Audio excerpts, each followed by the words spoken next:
ಈಗ ಏನಾಗ್ತಾ ಇದೆ ಅಂದರೆ, ಈ ಡ್ಯಾಮ್ಗಳನ್ನು ಕಟ್ಟಿದ ಮೇಲೆ ಇಲ್ಲಂತೂ ಬಿಡಿ, ರೈತರೆಲ್ಲ ಮುಳುಗಿದ್ರು. 120 130 ಹಳ್ಳಿಗಳನ್ನು ಮುಳುಗಿಸಿ ಲಿಂಗನಮಕ್ಕಿಗೆ ಕಟ್ಟಿದರು.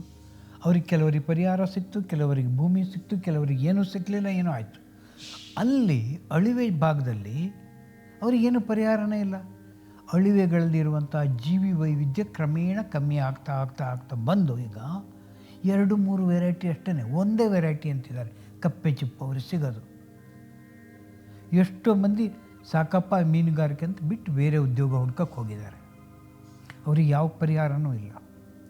ಆಮೇಲೆ ನದಿಯ ಅಳಿವೆ ಎರಡೂ ಪಕ್ಕದಲ್ಲಿ ಹಳ್ಳಿಗಳಿದ್ದಾವೆ. ಅವರು ಭತ್ತ ಬೆಳೀತಾರೆ, ಅವರಿಗೆ ಸಿಹಿ ನೀರು ಬೇಕಾಗುತ್ತೆ, ನದಿ ನೀರು ಬೇಕಾಗ್ತಿತ್ತು. ತೆಂಗು ಬೆಳೀತಾರೆ, ಅಡಿಕೆ ಬೆಳೀತಾರೆ. ಅವರಿಗೆಲ್ಲ ಈ ಉಪ್ಪು ನೀರು ಬರ್ತಾ ಬರ್ತಾ ಹೋದಾಗೆಲ್ಲ ಅವರಿಗೆ ತುಂಬ ತುಂಬ ಹಾನಿಯಾಗ್ತದೆ.